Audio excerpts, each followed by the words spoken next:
Welcome and thank you everyone for joining us today for the first Women in Propane Council webinar of 2023. The program today consists of a quick welcome from our WIP chair, Paula Summers, and also two short introductions to training and organizations relevant to this discussion today. We'll then jump into our expert panel discussion. There are a few poll questions and audience Q&A after the panel discussion as well. So welcome, I'm Bridget Perino. I'm the Vice Chair of the Women in Propane organization. So just a few logistics there. You'll be using your Zoom webinar controls to participate in the polls and the Q&A. Please do use the question facility to post your question rather than use the chat box. So let's get right down to it. I am delighted to introduce today Paula Summers, who's based out of Charleston. Paula is the chair of the Women in Propane Council and an SVP of Sales and Strategic Partnerships at Vision Financial Group, a company in the business of providing capital to companies who need to acquire equipment. So today, Paula is here to welcome you all. Paula. Thank you, Bridget. Welcome, everyone. It's so wonderful to have everyone participating today. I want to share with you that the mission of the Women in Propane is to inspire industry leaders, both men and women, through training, development, and collaboration by offering programs of quality and value. So one of those programs that we offer is our webinar series. We're very excited to be presenting our second webinar. At the end of our first webinar in November, we did include an exit poll allowing participants to vote on which topics they wanted to see addressed in future sessions. And the number one topic was attracting and retaining young talent. So here we are bringing the people what they want. You know, I think attracting young talent has been a challenge for the propane industry, not only through COVID, but also for employers, you know, as they're competing with other industries. So we're really, really pleased to present and bring some strategies to everyone today. So thanks for joining us. Be sure to visit womeninpropane.org to learn more about our other programs and events, including our mentoring program, our podcast series, our leadership forum, and more. Thank you. Awesome. Thank you so much, Paula. Yeah, this is certainly a very timely session, and it's great to see having seen the registration list, a good balance of men and women in the industry joining us in for this session. Now, many of you will know Jennifer Jackson. She's the immediate past chair of the Women in Propane Council and is a director of territory operations with AmeriGas. She's been working in the propane industry since 2005, and she is a certified disc trainer for something called Disc on the Road. And she's here today to provide us a quick intro into exactly what that is and why it's relevant in our discussion today. Jennifer. Hi, good afternoon.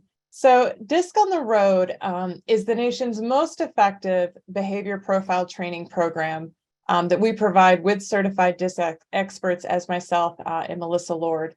DISC Profile was developed to provide a more interactive learning experience and provide more dynamic resources than a traditional classroom model. You get an accurate, personalized profile that's created ahead of on-site training via an online assessment. And DISC, which is a combination of four tendencies. We have dominance, influence, steadiness, and conscientiousness is what that stands for. It provides customized leadership training through a curriculum that is centered on understanding those different behavioral styles. The training is designed to help you develop skill sets in delegation, motivation, leadership, and team development.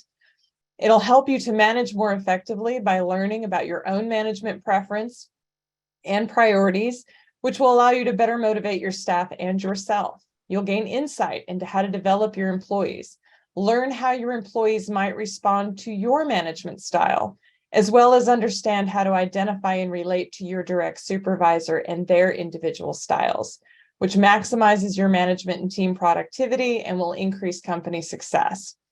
DISC on the Road was advanced by Women in Propane in response to requests from companies to offer training at their locations. So it's affordable and it's convenient. Previously, we had presented this training at the Leadership Forum at the Expo during the 2017 and 2018 Southeastern Expos. Both of those leadership forums at the Expo We're open to both men and women, any member of the NPGA.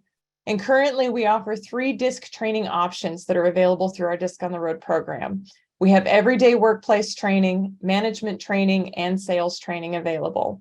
If anyone is interested in learning more about this training, I will put my contact information as well as Melissa's into the chat for you. And it's also more information available on our website, womeninpropane.org. Thank you, Bridget, for giving me an opportunity to talk about DISC today. Of course, of course.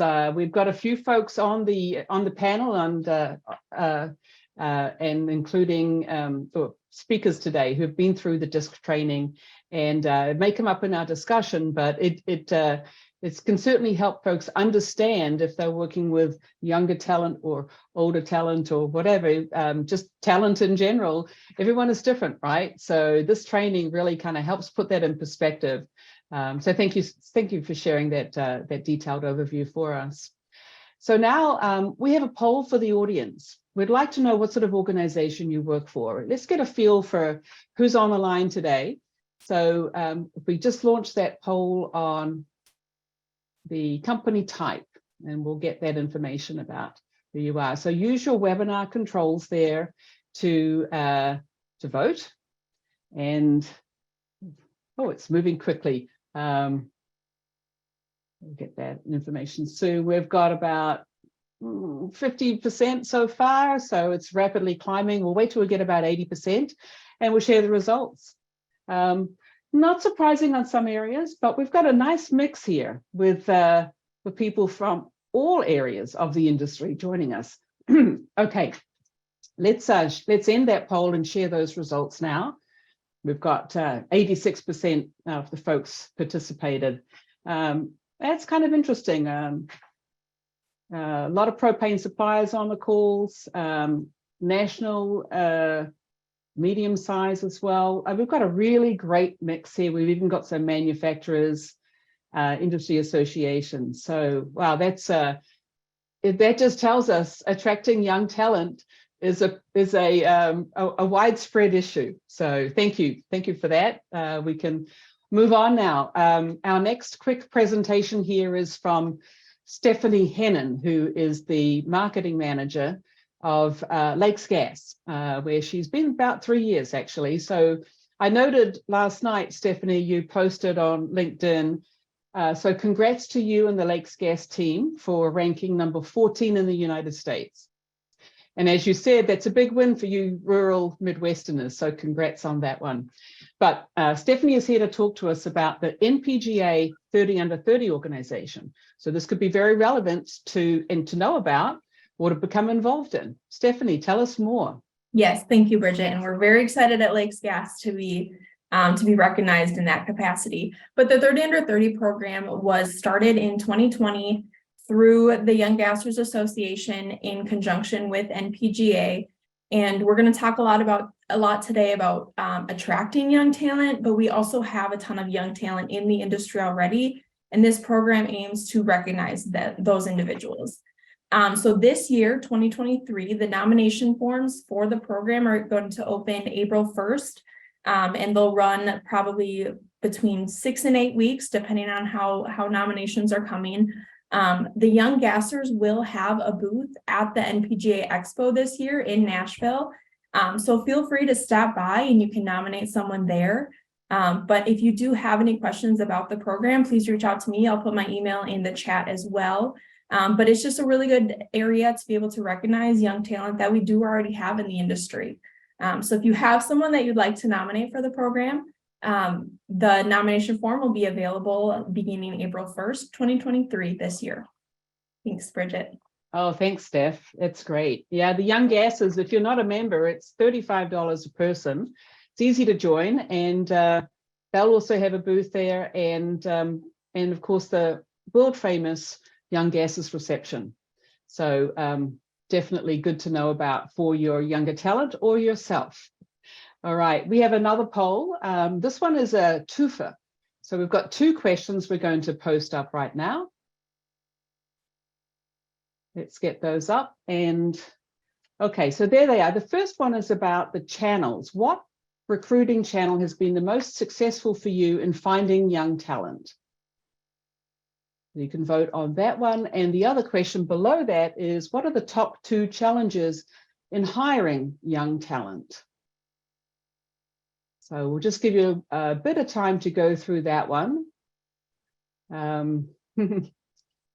Interesting. Yeah, there's some choices that just don't resonate with the audience here, but some of them clearly do. So let's see how we go with that. We've got about, let's see, we've got just 40% so far. So it takes a little bit longer there. Some of these, it's interesting about the social media. I would have suspected some different results on that. So it's really telling. And I'm not going to say until we reveal all of the results. Okay, we've got 66%. Let's get those answers in and we'll share that with the group. I think, panelists, that this is going to be very interesting input for your conversation coming up. All right, let's call those results and share those now. Okay, so general job sites, Indeed and company. Basically, it's 50% of the vote there. But LinkedIn also has some results in there. Word of mouth is kind of not surprising, I think. But panelists, this can be definitely stuff that you could comment on. I'm surprised that Facebook is so low. Actually, I have to be honest. Maybe some of the others on here have had some success with it, but it's interesting. All right, and let's take a look at the top 2 challenges in hiring young talent. Local labor supply, over 50%. That's their one of their top 2 challenges. The type of work and the hours and benefits and pay are kind of neck and neck there as well, exactly neck and neck. And those are each 25% of the vote. So there's the majority of the challenges that people have in hiring young talent. And 8%, it takes a lot of time and effort to bring people in, and career path. Maybe it's just not that, maybe we're not really doing a good job of advertising actually what the career path could be in this industry, because I think it's awesome, but our experts will talk more about that soon. Okay, thank you everybody for joining in and participating in that. It's really interesting stuff, and it helps our panelists shape and gives us things to work on when we answer what we think and the questions are responded to in the discussion. All right, so we've gone through that, and I would like to now just introduce our panel. We have Gabrielle DeLorso, is a district manager at Ferrellgas. She joins us out of their North Central Blue Rhino area. She leads a team of folks, and she'll tell us more about that. But she is deemed a shining star at Ferrellgas and has graciously agreed to share her insight with us today around the next generation of the propane industry. So a quick intro, Gabby, if I've missed any details there, please. Thank you. Yeah, thanks, Bridget. I'm super excited to be here today. So thanks everyone for joining. A little bit about me. I am the district manager for the Chicagoland region. I lead a team of tank exchange drivers, and fresh out of college, I got a position in the management development program with Ferrellgas.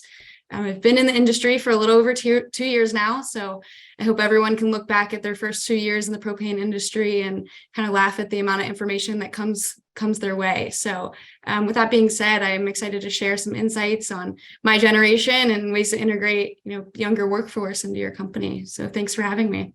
Oh, thank you. Thank you so much for joining us today. And Stephanie, perhaps you could give us a little more background about you yourself and your role at Lakes Gas. Yes, absolutely. So my name is Stephen, and I'm the marketing manager at Lakes Gas. I've been there for almost 3 years now. However, I grew up around the propane industry. My family has worked at Westmore Industries for a very long time. So I'm very privy to the propane industry. It runs in my blood, as a lot of people like to tell me. But I've been working in the industry for about 10 years now, just over 10 years. And I absolutely love promoting youth within our industry and helping people in whatever way that I can to get younger folks into the industry, because that is something I'm very passionate about. I would like to continue working in this industry for the next 30 years. So that is my goal, but that's all for me, Bridget. Thank you. And yes, Stephanie is very, very active across all sorts of organizations. She's always popping up when I go to events or committee meetings and so forth. Steph is very often at the head of the table leading a committee. So it's wonderful to see our younger talent in the industry really embracing the opportunities that there are and getting involved and helping us move the industry forward and preparing for the future. So thank you. Jason Carmen is with Sunrise Cooperative out in Ohio, and he's a real champion of digitalization. And he's been on a few panels in the past where he's actually talked about some of the aspects of having young talent and the accommodations I've made at Sunrise for that. So thank you for joining us today. Jason, would you care to give us a little bit of an introduction? Yes. First, thank you for having me, Bridget. This topic means a lot to me because I started at a young age in propane. As one of my children reminded me the other night at supper that I've spent half my life here at Sunrise in propane. So 22 years I've been here. Started out delivering propane and kind of worked my way up through sales management, now vice president of our division here at Sunrise Cooperative. So on a daily basis, I just oversee profits, make sure our margins are set where they need to be, also work with the sales manager and just put the initiatives out there that we need to be focusing on for the next 3 to 6 months and keep those ideas fresh and try to get more tanks on the ground at residential sites. Awesome. Thank you. And thank you so much for joining us today. Yep. Thank you. Okay. And we also have Danielle Delibero. So those of you who attended our first Women in Propane Council webinar will remember Danielle helping us understand and focus on our emotional intelligence. And if you missed it, please go to the Women in Propane website to watch that. It's a must view. Danielle is actually a colleague of mine at Inova. She's the SVP of People and Culture, which is, we are an industrial IoT supplier in the industry. And she's back with us today to share some of her expertise and experience from her 20 years building and retaining talented teams. Danielle, quick intro. Yeah, absolutely. Hi, everyone. It's so good to be back. And thank you for letting me come back. So that means the first one went well. As Bridget said, I oversee people and culture for Inova. I think some people are used to the term HR or human resources versus people and culture. I think that today's topic is really important because obviously even my title over the last 25 years has evolved. And so thinking about how young talent is coming into organizations now, thinking about titles and roles and responsibilities and how they've evolved. The first portion of my career really was spent in talent acquisition, focusing specifically on attracting young talent. I started off as a university relations and new college grad recruiter, spending most of my time on college campuses, talking to students about what they were looking for in their first role out of school. And so this is near and dear. Once you're a recruiter, you're always a recruiter, regardless of sort of how you grow in your career. So I'm super excited to be here. I hope I've kept up with the times and we can have a really great conversation today. So thanks for having me, Bridget. Thank you so much. We appreciate it. Okay, now we're getting into the discussion, and we have a number of questions here. We'll go through the group, but feel free to jump in. And anyone out there, if you have questions that come into your head while we're going through the discussion, again, we have the question facility in Zoom. You'll find it at the bottom of the screen. So drop your question in there. And I know we always get this often as a first question. This is being recorded, and on Monday, you'll receive a follow-up email with the recording and access to the recording. So you'll be able to relive the glory again, or if you registered and missed it, or your colleagues were upset because they couldn't make it, that'll be coming to them as well. So no worries. All right, so our first question today, what were the best recruitment strategies that worked for you? So Gabby, you're kind of the target of a recruitment effort at Feral. Can you tell us a little bit about that? And don't forget to unmute that. Yes, definitely. From personal experience, I think creating personal connection with the recruiter and extreme transparency is what brought me to Feral Gas. And some of the strategies that Feral Gas uses now that works really well is actually using our young talent like myself and my other peers on social media sites like LinkedIn and sharing those job postings and trying to recruit our peers into the company, I think has worked really, really well for us. Oh, excellent. Great. Stephanie, how about for you? What's the best recruitment strategies that have worked at Lakes Gas? Well, it's always interesting. We operate in very rural areas, so our hiring pool may be a little smaller sometimes. However, something fun that we're kind of working on and that we've done a little bit of research on is changing up the job descriptions a little bit. So they are less, bullet points, like here's what you need to do. This is the degree you need. This is the certification you need, and make the description itself a little bit more conversational, a little bit more welcoming, a little less scary for people who may be applying. So that's kind of one of the fun things, one of the top fun things that we're working on right now. And we're excited to hopefully have that do well. Excellent. Excellent. Jason, how do you find young talent out in Ohio? Lately, we've had good success with referrals from our current employees. Just talking about their experience at Sunrise, how they enjoy their time off, and they're able to take the time off when they need it, family oriented, things like that. So referrals is probably our top go-getter. We also do some Facebook, make like gifts for our employees to put on their Facebook page and share it. We've gotten the last couple people just through that, and we've received those applications within hours after we posted those. And then Twitter as well. We do get some hits on that too. Interesting. Excellent. Okay. And Danielle, anything to add?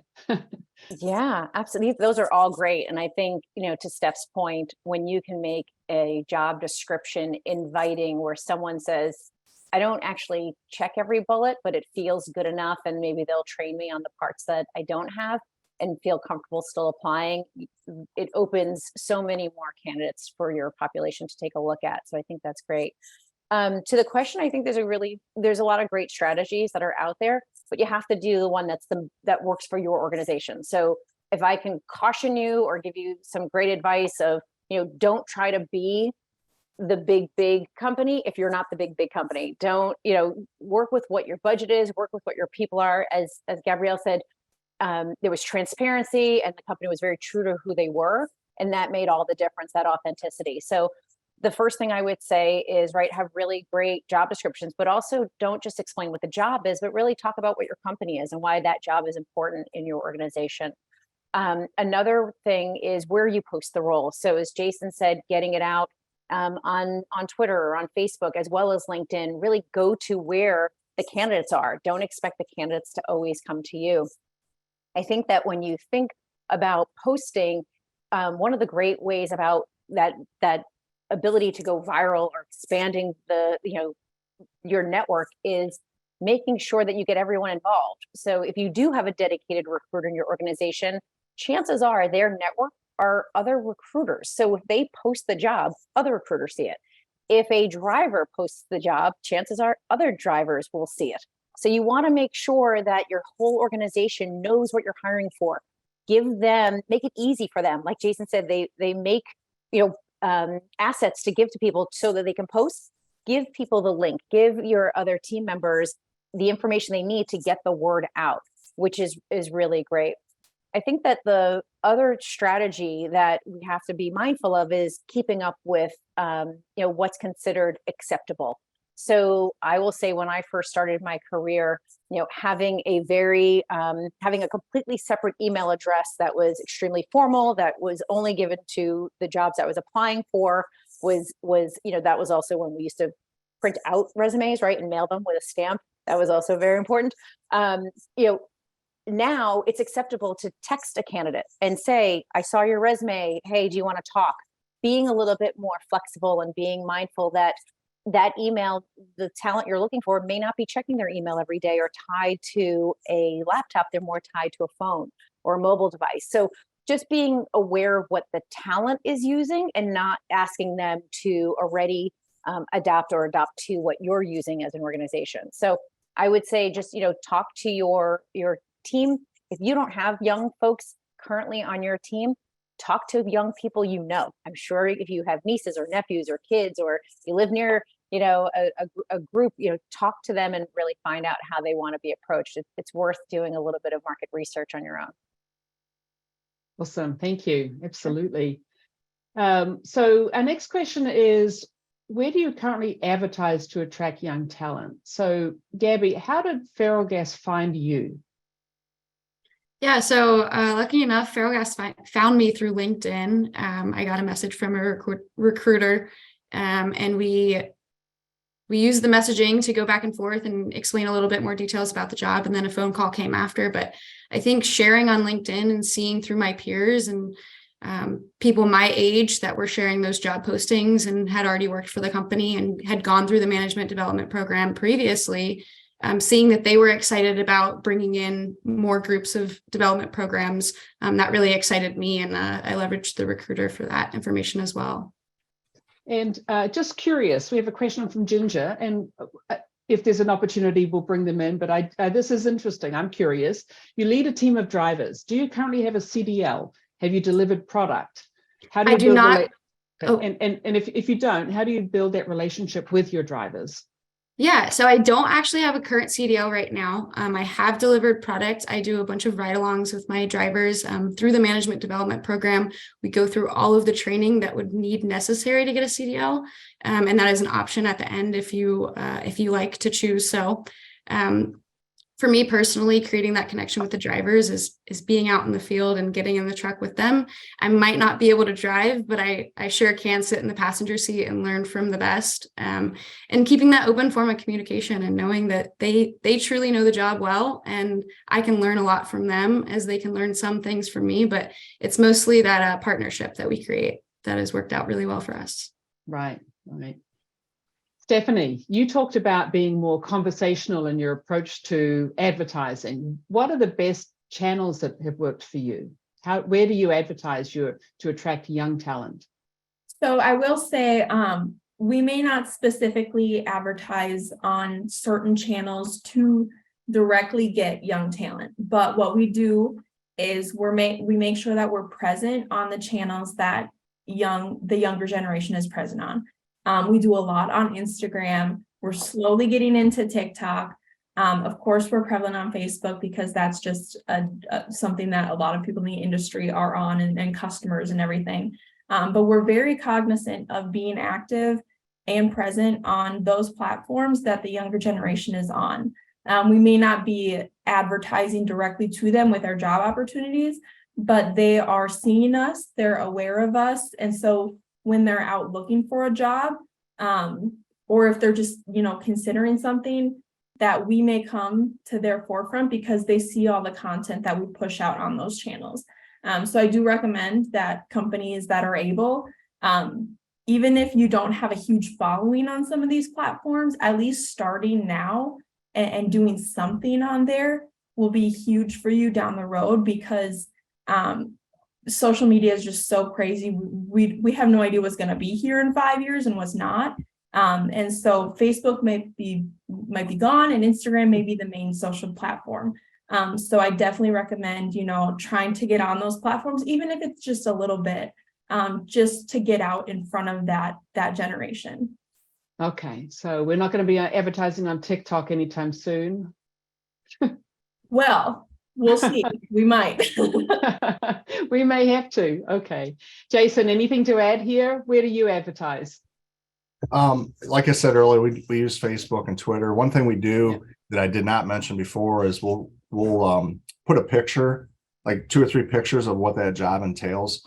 So if you hear propane delivery, the first thing a guy or an individual that doesn't know that, they're going to assume that you just sit in a truck for 10 hours a day. drive up and down the road. So we'll put in there, interaction with that driver and the customer, shaking a hand with the customer, smiling, maybe going over the bill with them, and then show the equipment that we're driving to, that they see that we're driving late model vehicles. But the interaction with the customer is big. The new employees want that. They don't want to just sit in a truck and drive all day long. The other thing we do that's unique is we go right into the high schools and we talk to mainly a good place to look at is the FFAs, the FFA programs, Future Farmer of America. There's a lot of kids that don't want to go to college. So we'll go and we'll seek those individuals out and let them know you have to be 21 to drive a hazmat vehicle, but what a great opportunity to come out of high school at 18, 19 years old, and we can train you for 2 or 3 years on every facet of the job. And that way, when you do turn 21 and you get your hazmat, you're off and running and doing your job and servicing the customer right from the start. So Yeah. That's been a great avenue for us. Do you feel any pressure to put kind of like a career path in the description to show them where this job could take them in the future when you're advertised? I think so. They want to know where could I end up at? Am I going to be stuck in this truck for the next 50 years? So we need to let them know what that looks like going forward. And there's places they can jump back and forth. Yeah, that's a great point, Bridget. Just wondering. Danielle. Yeah, absolutely. And I think Jason hit the nail on the head. There are a lot of people who are not looking at college, or at least moving away and living at a four-year college. Maybe they are looking at community college or doing classes at night. Just doesn't work for their lifestyle. If you think about this generation, this is the group who stayed home their junior and senior year of high school. They are in the workforce now. They were sort of, kept home for COVID. They are either starving for interaction with others, or have completely figured out how to do it all remotely and, don't need to necessarily have that interaction. So knowing what your job is and being thoughtful about the approach of, this is what you need to do every day. You don't sit in a truck. You will have to get out. You will be talking to folks, might resonate with a group. I think that the FFA is a great way, but that's not located everywhere that we need new employees. So, when you start early, so again, starting early for a university relations type of role where a college degree might be required, that means an internship. You start talking to career counselors or going to career fairs or posting on LinkedIn and talking to students early in their education. So that way, by the time they graduate, they're ready to take on a role. But for those who are not on the college path, starting early still matters. So going into the high schools, talking to the career counselors there. Sometimes there are the abilities to, when they do a career night or a college night, why not ask if you can also put a table up at that high school? Another great resource that's always overlooked is student athletes, whether it's at the university or the high school level. These are people who have spent a good part of their formative years working on a team, wanting to lead, engaged, really excited about goals and, doing something for the better of a group. And so when you think about athletes, and it doesn't necessarily be about athletes, there are chess teams, anyone sort of working on a team, those coaches know who those kids are, inside and out. Not to take away from Jen, but they probably don't need a disc training to tell you everything that makes that individual tick and how they like to work. And so, touching base with those who know these individuals best. So again, coaches, advisors, counselors, and just tapping in and having a really strong relationship with your local groups will help, I think, kind of bring those students who are most interested in your kind of role or have the right attributes for your organization right to the top. And again, engaging them early. I think to Steph's point, brand recognition makes a huge difference. This generation is so very tied to their parents and the opinions of their parents, and making sure that there's approval and bouncing ideas off of their parents usually. And again, it's a broad statement, not everybody does it, but there's a strong influence from family and friends. And so if someone says, I'm going to apply for a job at Lakes Gas, nothing like a friend going, hey, I know them, they come to my house, or I follow them on TikTok. the same thing when it comes to any kind of brand recognition where it's a positive influence or a positive experience. You know, that may be the tipping point between them joining your organization and another organization. So I would say keep it up to this panel, which is great. Thank you. Excellent. Yes, some really good ideas on that. Thank you so much. So what are younger workers looking for today in a job? Gabby, what were you looking for?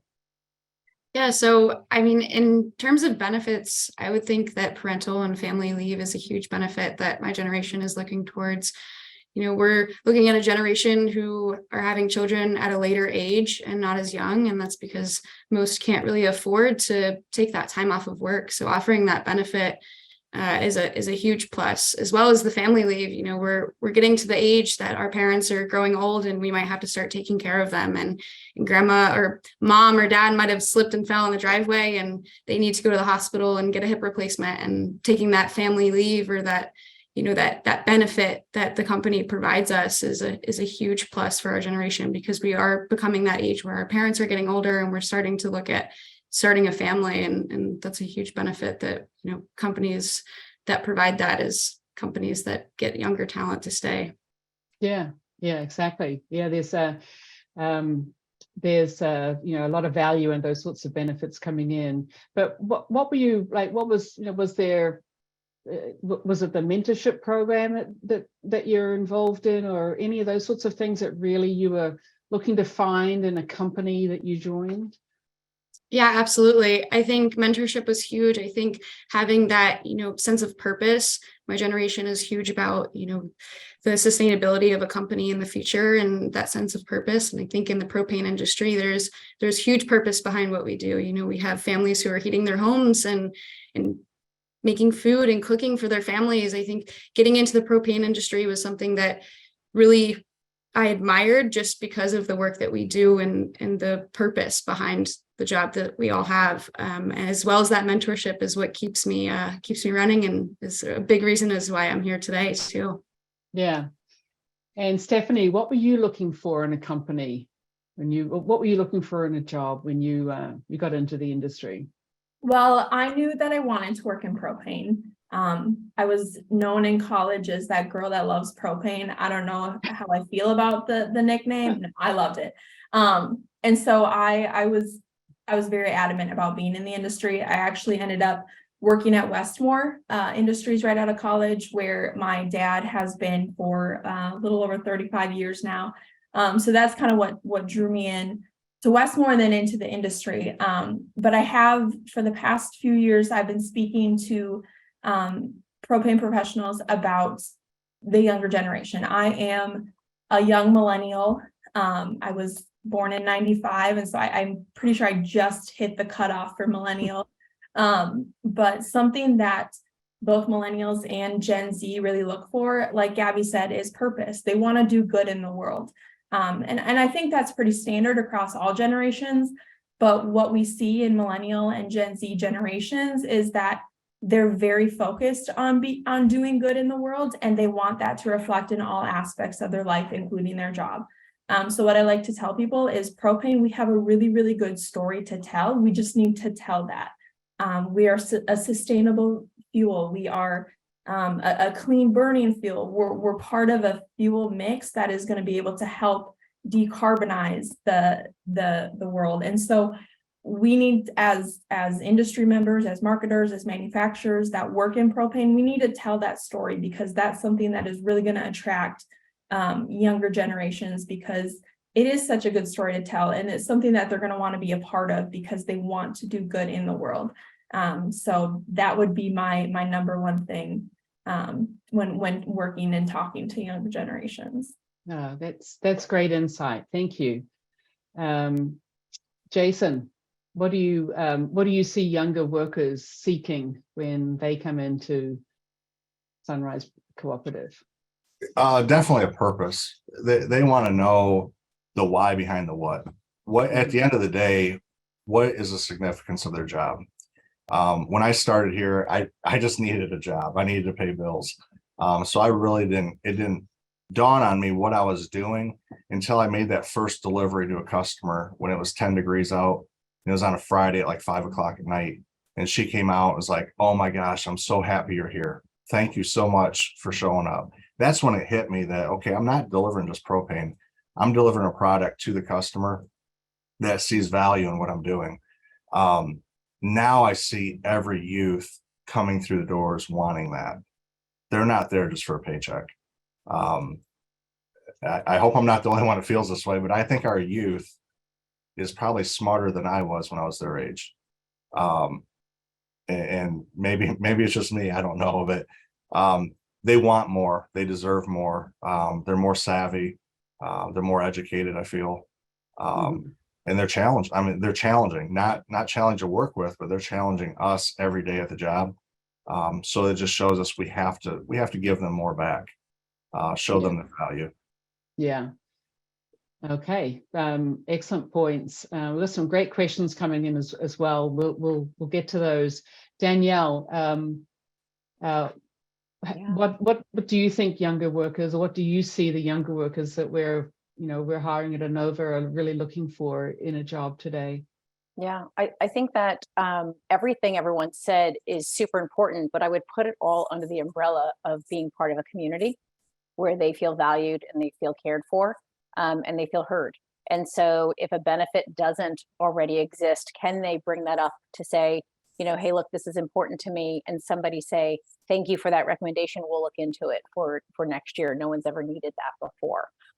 Or hey, I'm of a group, and I feel like I don't have anyone else in this organization that looks like me or has the same background as me. Is there any way we can get our groups together so we have employee resource groups or an allyship, so I know that I'm not alone at this organization? Those are the things that are going to make people feel like they're part of a community rather than feeling like they just have a job. Now, I shy away from people saying like, hey, it's like a family here, because at the end of the day, it is still an organization, and please forgive me, but you can't terminate your family, right? They're still there, and you've got them. So it's really a community. And so you think about a community, there's a give and take. There's this ability to learn from each other and feed off of each other's energy. And again, listen to each other. So when you're in part of a community, great ideas come from all different perspectives. So having an open forum where ideas can be shared versus top down.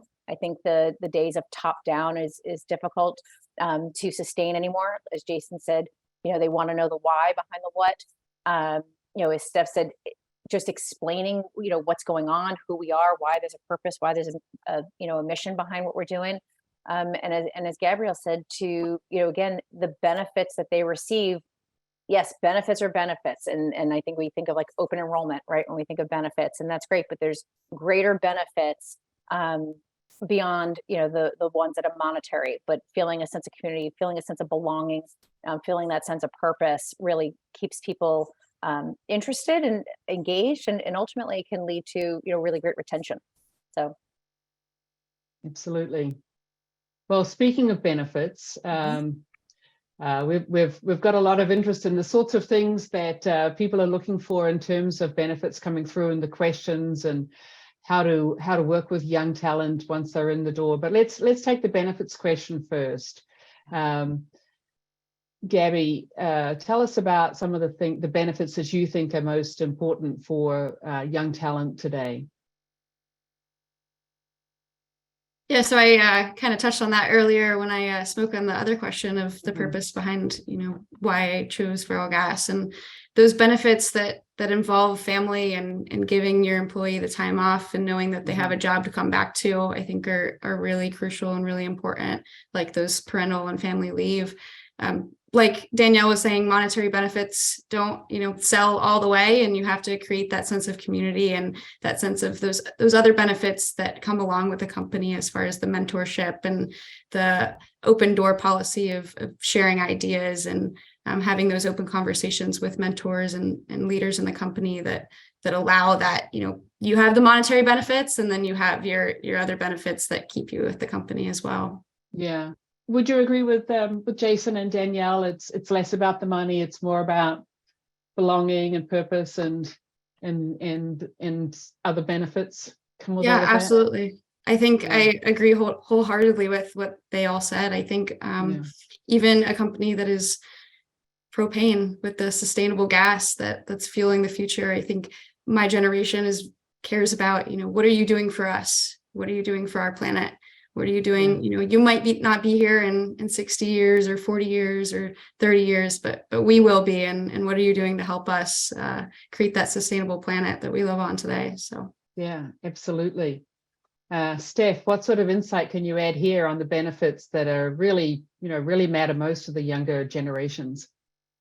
Yeah, I mean, I think a lot of us have touched on it already, so I'm not going to bore that to death, but I do want to say as well, money is important. Trust me, I have all kinds of student loans that I'm paying off. But what is, I think, more important to a lot of people is that they have a career path. They have an idea of when they come into the company that they can work and they can move up within the company. I think that is something that's really important. And that was something that was really important for me coming into Lakes Gas, was that I had an idea of I can work where I am now and I can continue to grow with the company. I'm not going to become stagnant at this company. And so and honestly, whether it's just something small, like continuing their leadership growth within the company, just having something where they continue to grow as an individual, not just an employee, as an individual, is something that is extremely important to myself. Is something that is extremely important to, I think, a lot of people, but particularly the younger generations. Mm-hmm. Great. Jason, when we were doing some preparation, you mentioned a few interesting benefits that you offer at your firm. Can you tell us a little bit more about those? Yeah, we've got, just to add on to that PTO, I think the other thing too we need to do is encourage them to take the time off. I'll never forget one of my bosses, when I told him I was taking a week off to go deer hunting. He said, "Seriously, that's what you're going to do? You're going to let your team down to go sit in the woods?" And it just deflated me. I think we need to celebrate them taking the time off. Ask them, what are they doing? What's their interests? When they come back, tell them, "Hey, I hope you had a good week off. Hope you enjoyed your time off. Welcome back." Let them feel invited to take that time off, not feel guilty every time they come through that door to take 2-3 days off or a week off. Those are something I think is very important. At Sunrise, we also have, like suites to local games, Buckeyes basketball games. We'll take our employees to those. They can bring a guest or a family member to those. That's big. A lot of people like that. We'll take the family to Cedar Point for the day, day off paid, and just little stuff to show them that they're valued is what we do. And it goes a long, long way. Things that we just take for granted, that we can take our kids to Cedar Point for the day. That is not the case for everybody. So just those little things, I think, go further than what we would ever imagine. Yeah, we have a question here about CDL training, and when it comes to drivers and tech roles, has anyone created a driver training or service tech apprentice program? What's the experience over at Sunrise? We have, if you come in full time with us, we have a CDL training program. So it takes about 4 to 5 weeks to get you through that. No cost to the employee. And then there's no obligation. We don't make them stay with us. We hope that the way we treat them, the way we pay them, keep them there. But that's been a nice program. And that just started here within the last 12 months. So it's paying off? Yes, very well. Okay, well, that's good insight there for the audience. Danielle, other benefits that you think matter to the younger generations here?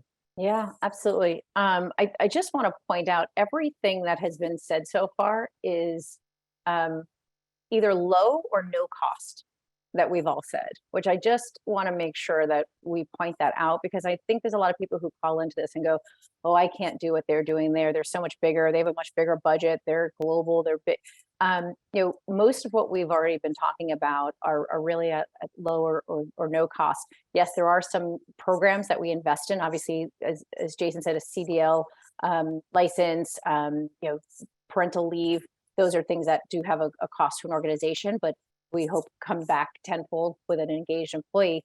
But the fact is, having any sort of going out and taking the day, asking somebody about their vacation, these are low cost things. I would say that there's a lot of great benefits that are out there, and then there's perks, right? So you've got benefits and perks.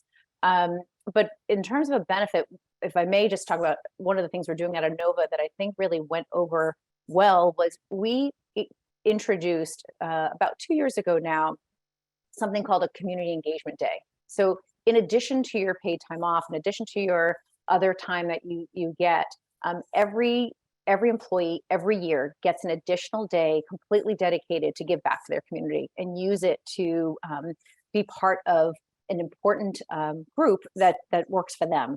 And so I know there's a lot of organizations that have community days where maybe the whole group goes out and does community service and paints together or does a 5K together. We chose the path of giving each employee the freedom to pick what was important to them and take that day.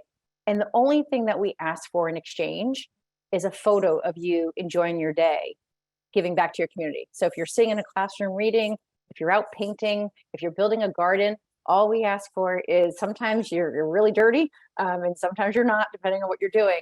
But those photos are then shared and we embrace it and we celebrate it. And so again, I think for me, it's about then, as Jason said, it then is encouraging to others to say, hey, if they can take the day off and do it, then I should be taking that day too.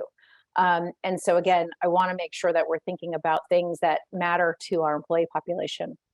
In regards to bigger benefits, though, I think one of the things, to Steph's point, when she said, hey, I got a lot of student loans, money still matters. And if we go back to our poll, when it said, what's some of the challenges we have with attracting youth, one of them was, pay and benefits. So I don't want to brush over that as a topic. There is a lot of competition out there. But as Jason said, he's been with this company for half his life. This is not only a sustainable product, it is a sustainable career. This is not a fly-by-the-night company. These are companies that have been around and will be around. This is where you can grow and have a career. And so how do you invest back into a young talent or an employee or a colleague and a peer? Some of the things that you think about is what's important at different stages. And so can you have a bit of an a la carte kind of benefit program? So I know some organizations say, hey, this is our benefits, take it or leave it, right? You either get you get medical, dental, vision, or you don't get it, or you have to wait to get it. Well, I might need it immediately, right? So can you get rid of maybe a waiting period and have people get it sooner and not have a waiting period?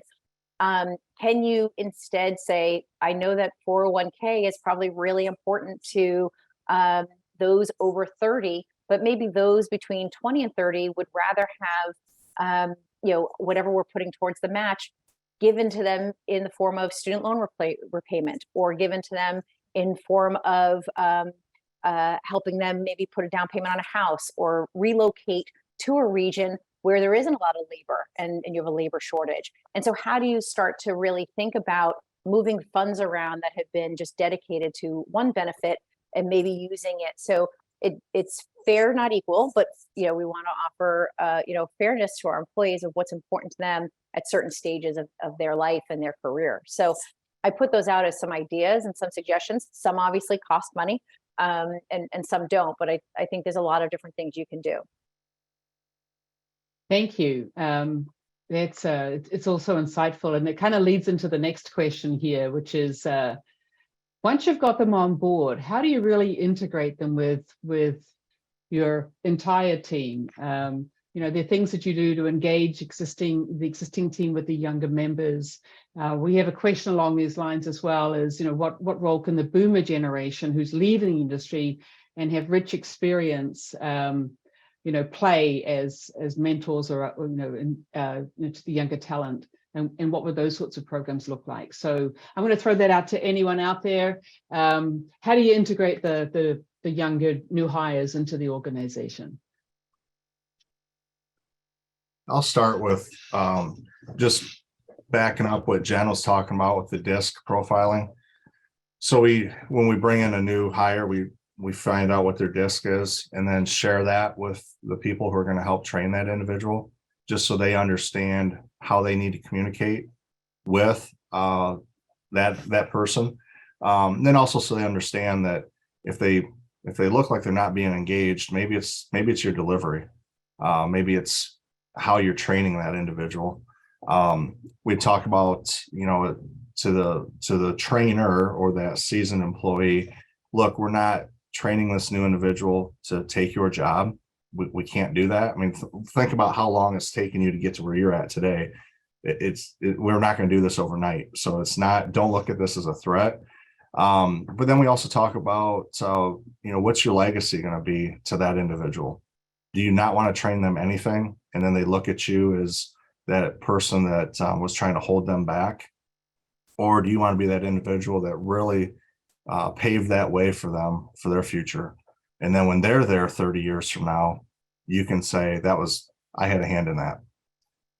If that person leaves within 6 months, you had a hand in that too. So what's your impact going to be? What's your legacy going to be with each individual that comes in that door?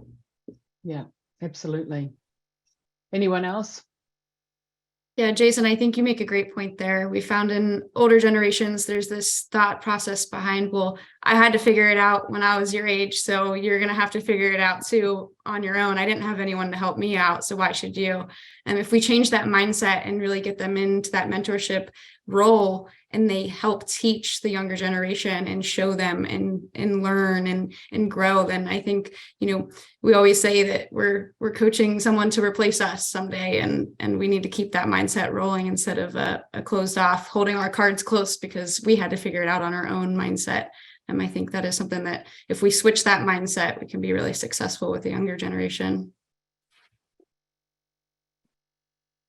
Absolutely. We have a question actually, which is really relevant here. How do you help a younger worker just to be patient the first 1 to 3 years when starting, and that opportunities will come, and patience to learn the business and the opportunities will come? Seems like some folks want to be here and then gone every 2 years and change jobs, it seems like. So I think some of the things you've spoken to already around there, but there is that, maybe you touched on disc training, Jason, earlier. I mean, maybe a deeper understanding of individuals might be helpful here. Anyone want to comment on, like, how do we just try to get them to be more patient in the process? Go ahead, Stephanie. I'll take a quick stab at that. Just because I am very aware that this is something that people may be concerned about when hiring young, is that they're going to job hop. Because like Jason, you've been at your company for years. My dad has been at his company for 35 years. I have been graduated from college for almost 6 years, and I'm on my 3rd job. And so I fall into the realm of what people think when they think of hiring young. However, like I said before, with that career path, with like what Jason mentioned before, being recognized, being just given that recognition, being told that you're doing a good job is something that is extremely important. And I absolutely adored my first 2 jobs out of college. I love those companies dearly. In my company now, I have such a great manager who saw me, who believed in me, who continues to tell me I'm doing a really good job. And so having that recognition, having an idea that I'm able to grow at this company and I'm not going to sit stagnant is something that's been really important to me, because I am someone who wants to grow. And I think a lot of people are like that. And so that's why I've moved on to now my 3rd company at 6 years out of college, is because I see that growth and I see that career path with the company that I'm at now. And I receive the recognition and the reassurance that I'm doing well. And that's something that absolutely makes me want to stay. So I would say that, yes, it can be difficult when you have people that move on in a 2-year period. But a simple thing to do is continue that recognition, continue to make sure they know that they're appreciated, because that'll go so far. Thank you. That's great. And I know we're close to time, Bridget, but if I can just add one thing, I would actually challenge the organizations to flip the script a little and say, why should they be patient? Let's give them more things to do. If they're hungry for more, let's give them more. And so I'm sure, and this isn't just about a laundry list of things that have to get done, but companies have wish lists of, hey, if we had more time or resources, wouldn't it be great if we could do this? Throw that out there and as a ball in the air and see if someone wants to take it and run with it as a side project or a stretch assignment or a stretch goal. It might open them up and show you that they have so many different skills and more opportunities. So I would just flip the script a little. Sounds good. A couple things here. We've got Kevin who makes a great comment. I want to get this out there. He says, don't forget our young veterans. Most military installations have transition programs, helping them transition and find work outside of the military. So thank you, Kevin, for that. That's really helpful. I'm going to do a lightning round. I want our panelists to give us their top retention strategy in a few words. So we'll start with Gabby, please. Any nugget you can throw out there in a few words? I'll keep it short with transparency, communication, and mentorship. I think those are three things that are vital to retaining the young workforce. So I'll keep it short there. Awesome. Steph. Yeah, I just very, very similar, but make sure that you are telling your employees how much you appreciate them. It goes a very, very long ways. Excellent. Jason. Yeah, I back that too. Just lots of thank yous. Even if it's just a fist bump down the hallway, a high five down the hallway, let them know that you speak their language. But also you understand what their hobbies are, who their family is.